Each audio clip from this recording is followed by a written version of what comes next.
Just for those who don't know me, I'm by no means a spiritual giant. I'm serious about that. My name's Derek. I'm an alcoholic. Hi, Derek. And it's an honor to be here. My sobriety date is February 17th of 2017. And I was 50 years old when I finally came in, desperate. What it was like, I didn't know it at the time, but I was restless, irritable, discontent, maladjusted to life, survivor of, so I was very sensitive, young guy. Mom got a divorce. That rocks my world. Just when I was coming into my own around the age of 13, she remarried my stepdad, telling me um, that I needed a father. And that crushed me. And he was abusive and a bully emotionally. But he liked basketball. And so all of a sudden, basketball became my obsession. I'd say passion, but I hated basketball until then. And I was going to be a superstar in basketball. And he took me to these high school basketball games in Southern California, where I was from. I mean, we're talking big 1A schools, 5,000 students with some really good basketball programs. And I saw one guy in particular who was a guard. I knew I wasn't going to be tall. And he was all league as a junior. And I thought, he looks like he's got it all together. If I can be him, if I can make varsity as a junior, I'll be okay. Not knowing that I was suffering from alcoholism. And so I spent every waking hour practicing basketball. Problem was I was white and I was slow. And by my junior year, I didn't make varsity, and I was done with basketball. That was just it. I had no interest in the sport. I was doing it for love and keeping the family together. And I didn't realize it, but my late adolescence, I had a really hard time. Didn't know it was alcoholism. But when I first got my first buzz, I felt relief. Now, I didn't know, I just thought that was the effect of alcohol and it was all great. And my best friend Rick, I was like, after we got drunk, and then I couldn't wait to do it again. And he was like, nah, I didn't really like it. And what the hell are you talking about? This is the best thing ever. Right. So I didn't know this, but deep inside, I had this compass.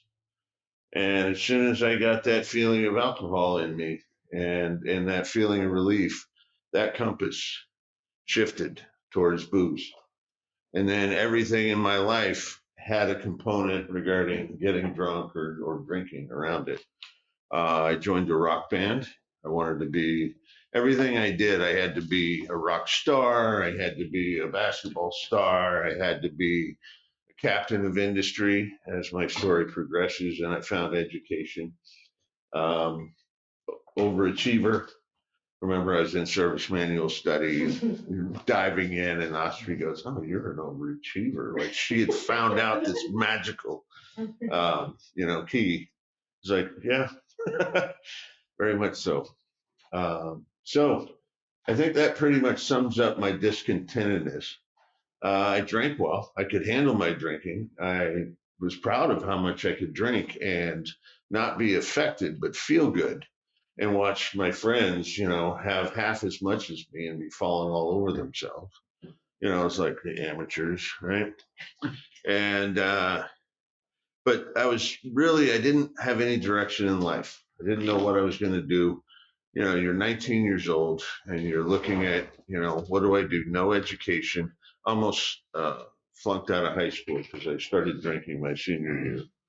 And got a job in the trades as an electrician, and somehow it made sense and I had some direction. And I started making some money and I could connect with the guys there. And I was a hard worker. And overachieving there too. And so I was promoted pretty quickly and put in charge of my own little construction projects. But I was still lost and I was still getting drunk all the time. but it wasn't affecting my work yet because I could handle my liquor for some reason.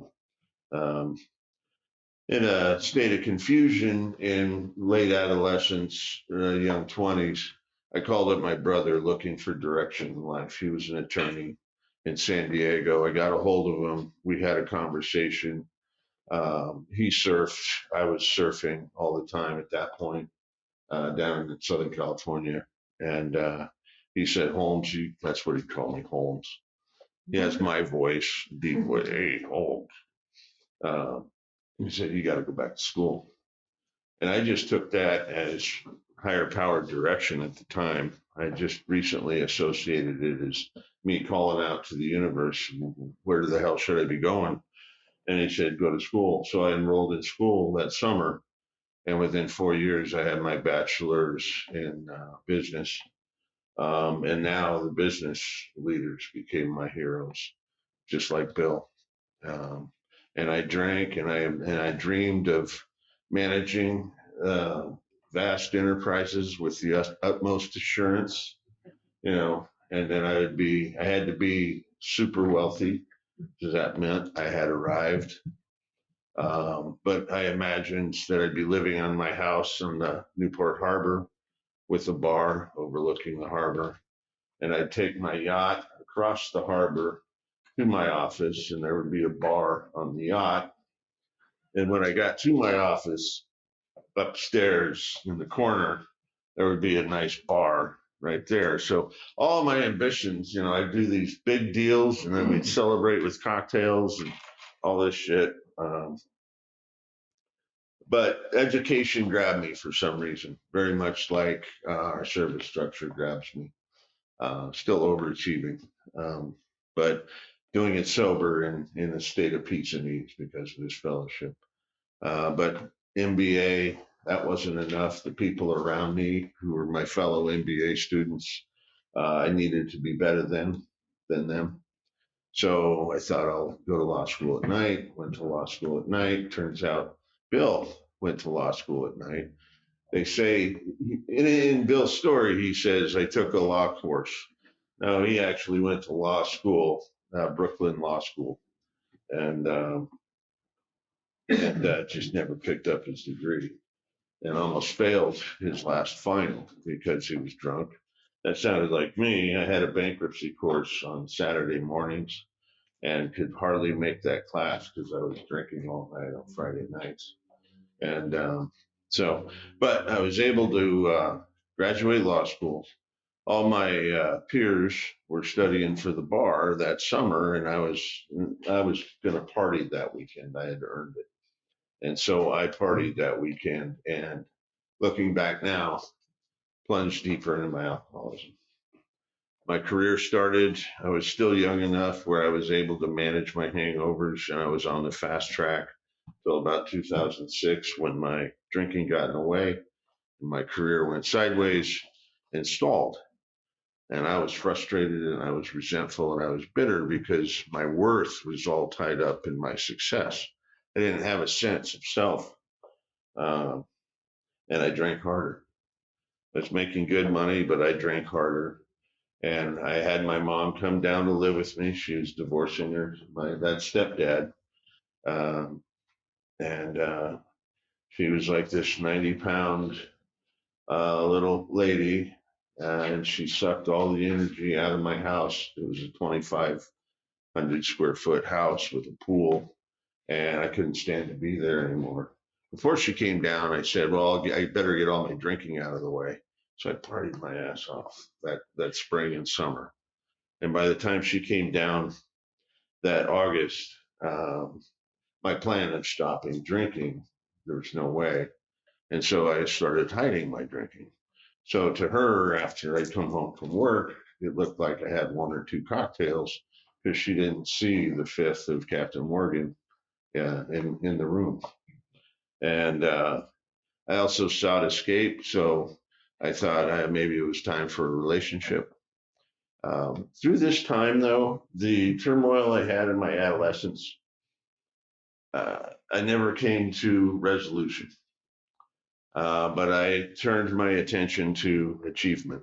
And I had alcohol. So I never thought I had any emotional problems because the alcohol was taking care of them. Um, so now we're in 2006 and 7, and I just want to get out of the house. Where do you find a well-adjusted, emotionally balanced young lady? You go to a dive bar, and there she is down at the end of the bar, shit-faced.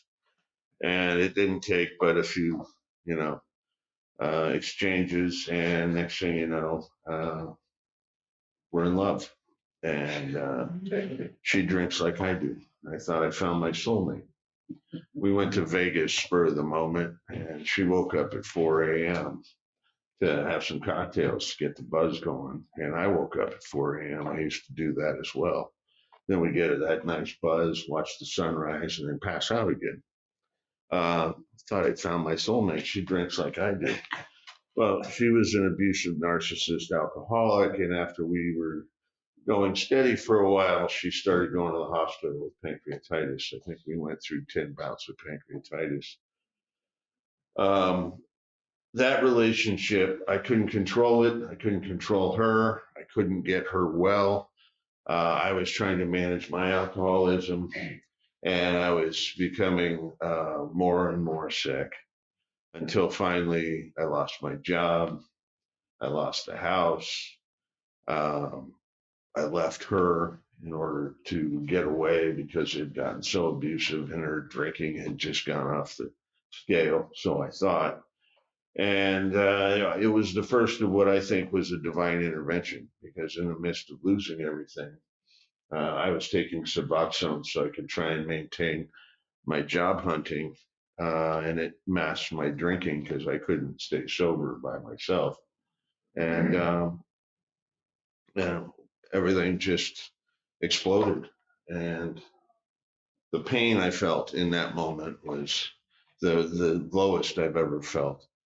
I got on a plane and spent the summer with my sister up here in Centralia. I'd been here as a freshman in high school. I thought I was the asshole of the world. And I had a resentment against Centralia my whole life. And every time I'd visit my folks in Olympia or my mom and stepdad, we'd drive down to see my sister in Centralia.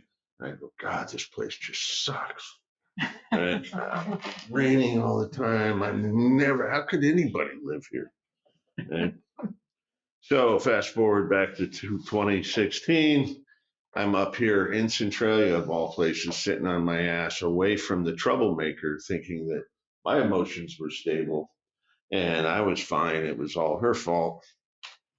Went back down on a job lead that fall, stayed with a friend, and saw that she had progressed from a fifth a day to a handle or a half gallon a day. She was hiding bottles and she was an absolute mess, bless you. That crushed my heart.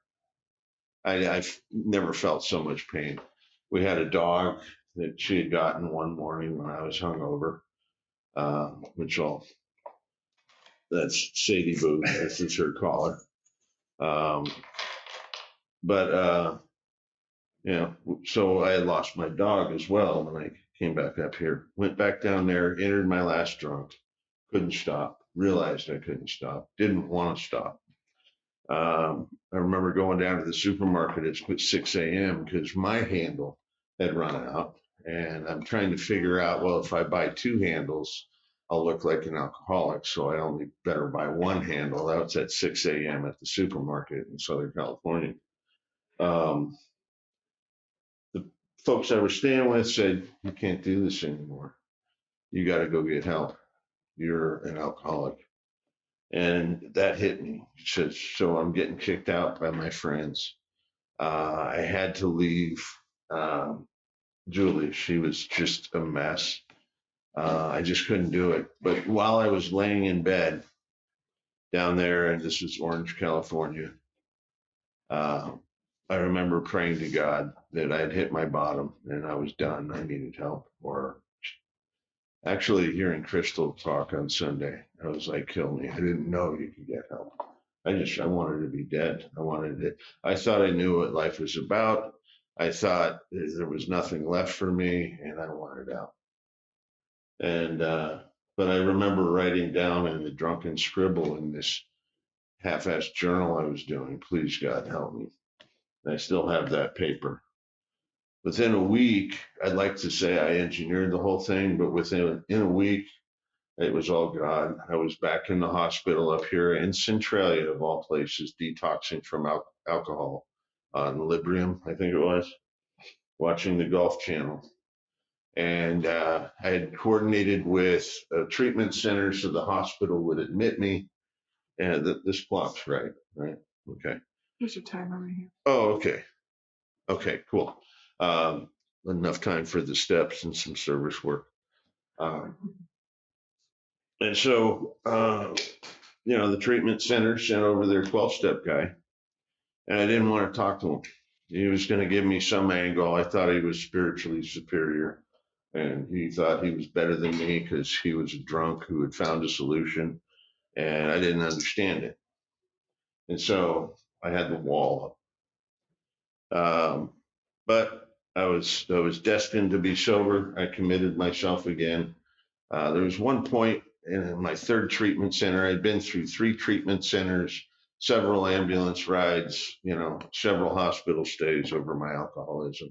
I remember in 2013 coming out of treatment, and each time I'd come out of treatment, I had to dig deeper to try and how am I going to pull myself out of this, right? And that last time was the deepest I had ever dug.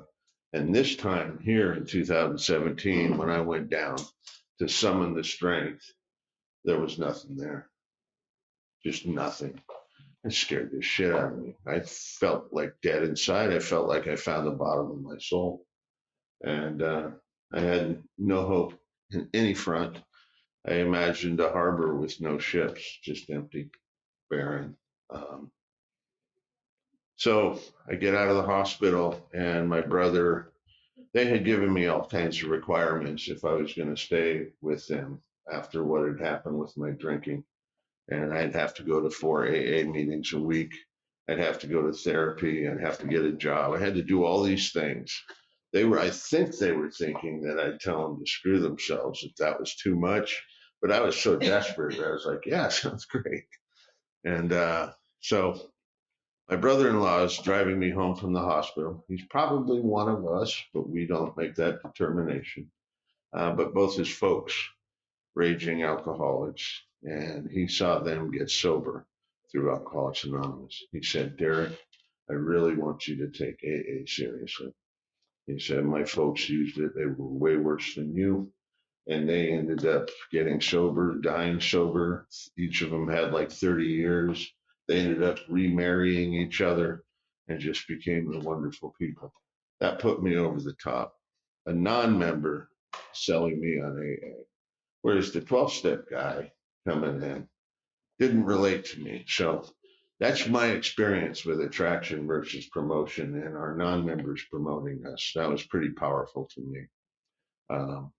And so I dove in. I went to my first AA meeting in this building at a church that I'm now a member at, although I don't identify with that particular religion in this spiritual journey I'm on now. But I sit on their board as a spiritual advisor, if you can believe that, on account of I work the steps, and now I have a different understanding of God than most of the top-down taught about spirituality. That's all AA. I walked in, I got first stepped, and I heard stuff in that meeting. Said, you got to read the book, you got to get a sponsor, you got to work the steps, you got to get a home group, you got to be of service, and you got to carry this message to others. I had never heard that before. All I heard was how bad it got. I pegged you at your lowest point, and then you were no longer somebody I needed to worry about or deal with in this competitive thing called life, right? Didn't hear all the hope, experience, and strength that came after that. Finally, I did. I've since gone back to those meetings I went to see if maybe they were missing the experience, strength, and hope that I couldn't hear before I heard it. No, in fact, it was all there, loud and clear. I just couldn't hear it. I dove in. it made sense, and I was ready, and I was desperate. Started going to what I tried to do. Well, first thing was find a sponsor. How do you find a sponsor? And I heard 30 different things on how to find a sponsor. Until I walked into this noon meeting, I didn't have a job. So I'm going to these noon meetings, these evening meetings. Chehalis Group, which just celebrated 75 years. Um, and I heard this guy sharing that he was a retired chemical dependency counselor, and was just celebrating like 34 years of sobriety. And I thought, wow, I got to go to counseling and I got to go to AA. Maybe he can do both, right? And so I asked him to be my sponsor. Not Rick. I just thought, sponsor, pick them off the shelf, right? Run around. You're all available. I'll just pick whoever I want, right? They're all so happy, Yeah. And turns out now that I'm a sponsor, it's not quite that simple. It's a huge commitment. And it's some of the most meaningful commitments I've ever made in my life is sponsoring other men. He said, okay, first step, you think you're an alcoholic? At this time, my mind was so open. I said, I don't know. Honestly, I don't think I ever knew what an alcoholic was. Sure, I read all the clinical reports in defense of proving to you I wasn't an alcoholic, but when you really pose the question, I have no idea what an alcoholic is. He goes, well, maybe you should just go try some controlled drinking then. And I felt the recesses of my soul rise up and say, no, right? And I didn't realize I had said that, but he was like, okay, good. He said, um, write down, do your first step, write a page on why you think you're an alcoholic. Not understanding what an alcoholic was, but starting to identify with the shares in the room that we thought similar, had a lot of similar experiences. So I was beginning to identify the similar ways of thinking. And I started to feel a part of, even within the first month. And I felt the love. And I felt like even though I was wearing a frown, these people were offering me love, unconditional love, no conditions. Just you walked into a meeting and there was love. I felt it. Um, and I felt like, well, if this is home, I mean, it's a shitty, rustic old building with, mismatched chairs and pieced together tables.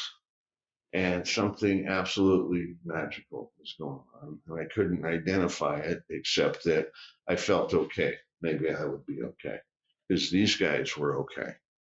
And so that was a little bit of step two, coming to believe for me, until I actually had my step two experience. But so he goes, okay, you've done step one. What now?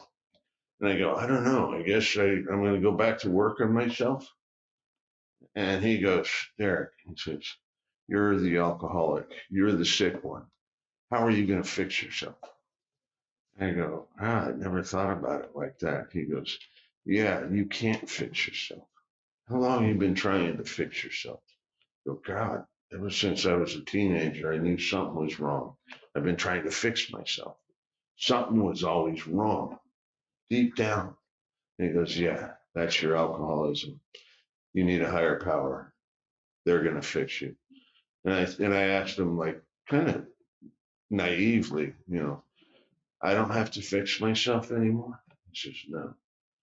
And I just felt this huge weight drop off my shoulders. I didn't have to do the deep dives down the rabbit holes anymore, trying to figure out what was wrong with me. I could ask a higher power that I didn't have yet, but that was better than I could ask AA. They said, I knew I'd been around enough to say, use AA as your higher power.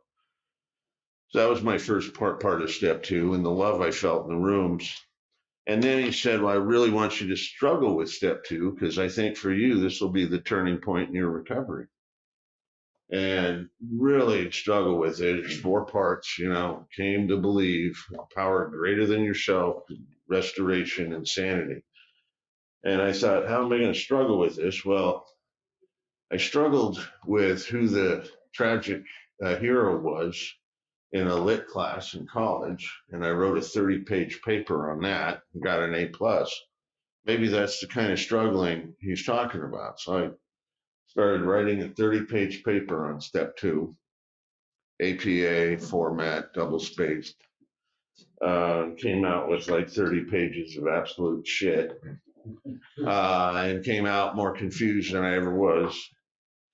And he read it. And looking back, I don't know how he wasn't just cracking up, because I've read it since, and I was like, oh my God. I was worse than some of my sponsees, but he's hung in there with me. That's pretty humbling. But I said, I have no idea. I'm more confused than ever. He goes, that's fine. Just keep going to meetings, keep trying to pray. And let's go on to step 3. So I'm reading the 3rd step prayer, and it says, of course, the reader can rewrite this a number of ways. I forget how it exactly states, but some wiggle room on editing the 3rd step prayer. Me being the alcoholic, I came up with 30 different versions of how I was going to write this prayer better, and concluded that it was perfect as is. But that exercise, I often wonder if Bill was thinking that, yeah, the alcoholic's going to try and rewrite this thing, and through that, they're going to get to know the prayer. Because I got to know the prayer and I started using it, and I was particularly focused on relieve me of the bondage of self. This was all about self. The book says all self-inflicted. I couldn't see it yet, but it was all me. And his bumper sticker confirmed this. He has a bumper sticker saying it's not them. And God, that pissed me off, because I wanted to blame people, right? It was their fault. And I had spent 2 weeks one time in my garage with a whiteboard dwelling on why my boss was an evil person. And I had it all written out and charted out. And he was the bad guy. After doing my 4th step and after having this experience, I realized, no, they had given me every opportunity to be successful. My drinking got in the way. I hated the industry I was working in, but that was all I knew. And I still had this glimmering hope still that even though I was smashing it, being a captain of industry. And I realized, I think in 2016, that I wasn't going to be that. And just like basketball, I was done with that industry. An industry I had professed to love and actually didn't give a shit. It was just a vehicle to be this captain of industry. And so anyways, I'm working on my 4th step. I'm driving down to Southern California with 2.5 months of sobriety. I'll just end after this, because I'm going to go put my wife into the hospital because she's no longer eating. Her body's shutting down. I've since made my amends to her. She passed away in 2018 from this disease. I faced it. I flew out there with this big book held it in my hand. Last month, I just put the dog we had gotten together down. I've been taking care of her since 2017. Sadie Boo taught me the depth of love, unconditional love, as did AA. But I had a white light experience before dawn on the way down to LA to go save her, because I'd been using the serenity prayer and everything lit up. And in a moment, I understood the 2nd step. I don't know now. I also understood that AA was the path for me. And I felt a severe peace and ease with that, okay, I'm on the right path. It's AA. That was divine direction for me. I also realized I hated the industry, and I watched all of that resentment, that big black mass ball that was in my stomach, just evaporate. That was my first 4th step, 5th step experience of watching a resentment simply evaporate, and forgiving and healing could come in place of that, and realizing it was just me. And that's all because of this program. And I feel it in the depths of me, and I'm willing to do whatever this program asks of me, including driving to Seattle for a service manual study that I absolutely love because I think it's important to our fellowship in Area 72. So thank you for indulging me, and I love you guys, and thank you. Thank you.